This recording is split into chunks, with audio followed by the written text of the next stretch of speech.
بسم اللہ الرحمن الرحیم۔ السلام علیکم دوستو، آج کے اس ویڈیو میں ہم بات کریں گے کہ مومن کے ساتھ یعنی اللہ کے نیک بندوں کے ساتھ موت کے وقت کیا معاملہ کیا جاتا ہے اور ان کا کس طرح سے اکرام کیا جاتا ہے، یعنی موت کے وقت مومن کا کیا رتبہ ہوتا ہے۔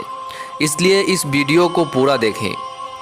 دوستو، حضرت برا بن عازب رضی اللہ تعالیٰ عنہ فرماتے ہیں کہ ایک دن ہم اللہ کے رسول صلی اللہ علیہ وسلم کے ساتھ ایک انصاری کے جنازے میں قبرستان گئے۔ جب قبر تک پہنچے تو دیکھا کہ ابھی قبر نہیں بنائی جا سکی ہے۔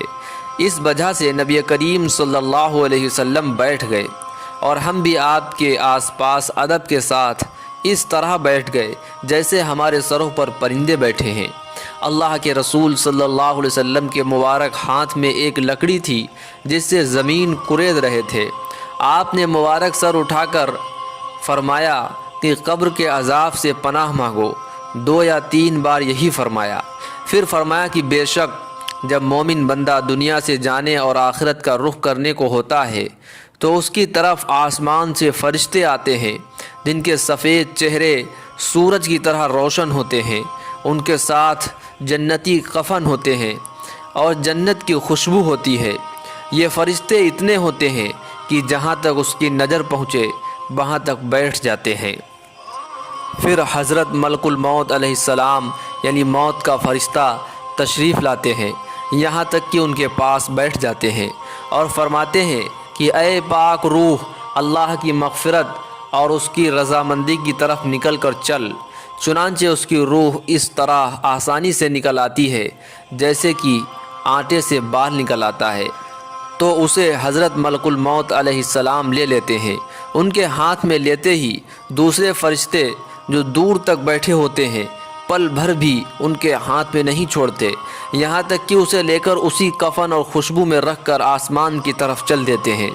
اس خوشبو کے بارے میں ارشاد فرمایا کہ زمین پر جو اچھی سے اچھی خوشبو پائی گئی ہے اس جیسی وہ خوشبو ہوتی ہے۔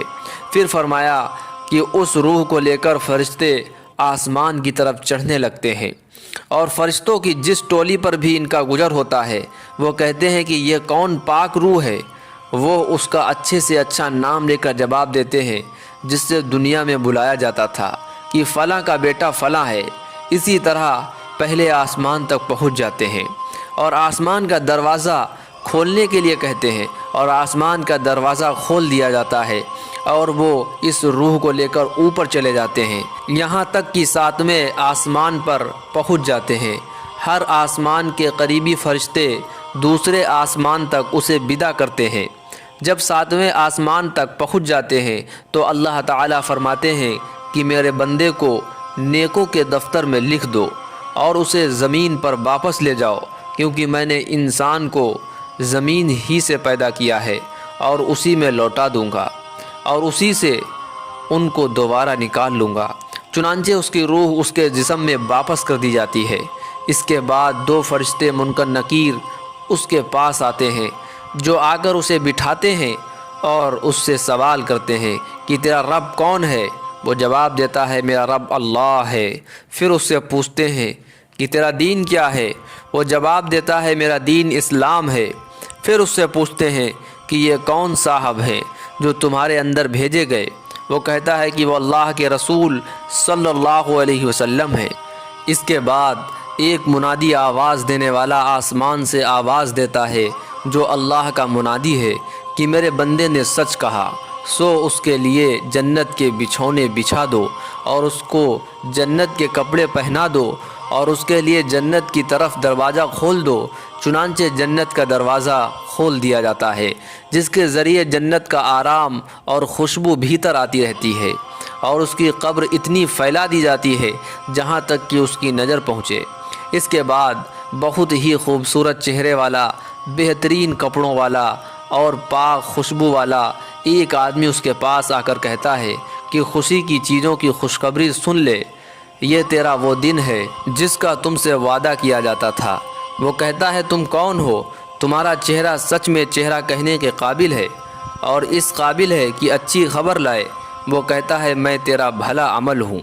اس کے بعد وہ خوشی میں کہتا ہے کہ اے رب، قیامت قائم فرما، اے رب قیامت قائم فرما، تاکہ میں اپنے بال بچوں اور مال میں پہنچ جاؤں۔